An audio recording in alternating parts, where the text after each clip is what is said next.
Hey, I'm Megan with WTI, and cleansing your skin is so important, especially if you wear makeup. But unfortunately, sometimes our cleansers don't get all the dirt and grime off of our skin, which is why I really like to use a toner. And since I've started using this one, I've been so happy with it. This is the Rose Clarifying Toner by Georgette Klinger, and I'm really happy with it.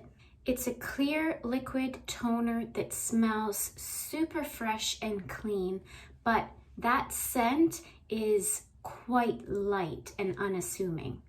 And best of all, I don't find that it dries out my skin.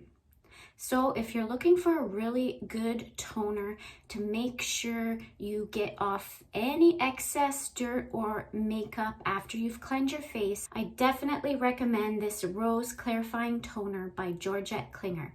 And that's my point of view.